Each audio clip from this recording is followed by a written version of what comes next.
আল্লাহু তাআলা আনহু মক্কার কাফেরদের কাছে বন্দী হয়ে গেলেন। মক্কার কাফেররা হযরত খুবাইবকে বন্দী করলো, তার কারণ কি? বন্দী করলো তার কারণ কি? কি কারণে বন্দী করলেন? লা ইলাহা ইল্লাল্লাহু মুহাম্মাদুর রাসূলুল্লাহ সাল্লাল্লাহু আলাইহি ওয়াসাল্লাম।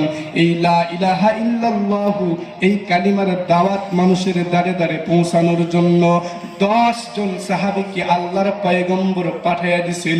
10 জন সাহাবীর ভিতরে তারা হত্যা করেছেন এবং শেষ পর্যন্ত একজন সাহাবীকে তারা আক্রমণ করেছেন, ধরেছেন। তার নাম হলো হযরত খুবাইব রাদিয়াল্লাহু তাআলা আনহু।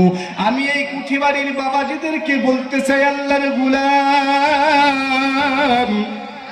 কালিমার দাওয়াত দিতে গিয়া খুবাইব মক্কার কাফিরের কাছে ধরা পড়লো। আজকে আপনার আমার জন্য দিনটা এত সহজ হয়ে গেছে।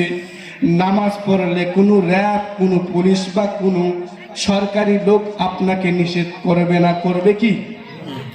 রোজা রাখলে কেউ আপনাকে বলবে না রোজা রেখো না, বলবে কি? নামাজ পড়লে কেউ আপনার মাথায় তলোয়ার ধরবে না, ধরবে কি? নফল ইবাদত করলে কেউ আপনার গলায় রশি লাগাবে না, লাগাবে কি? পয়গম্বরের মতো সেই জামানায় রাসূল নামাজে দাঁড়ায় গেছে, আবু জেহেল কি করছে? উটের পচা ভুঁড়ি, এই ভিতরের অজস্র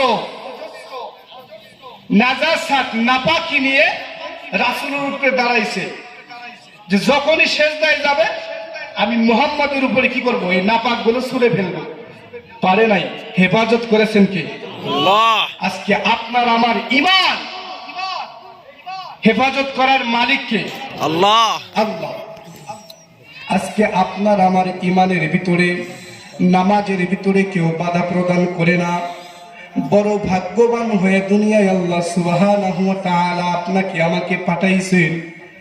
আজকে আপনার আমার নামাজের ভিতরে কেউ তলোয়ার ধরে না, আপনার আমার কালিমার ভিতরে কেউ তলোয়ার ধরে না। অত কুঠিবাড়ির আল্লাহর গোলামেরা গো, কঠিন মনোযোগ দিয়ে শুনবেন, কিন্তু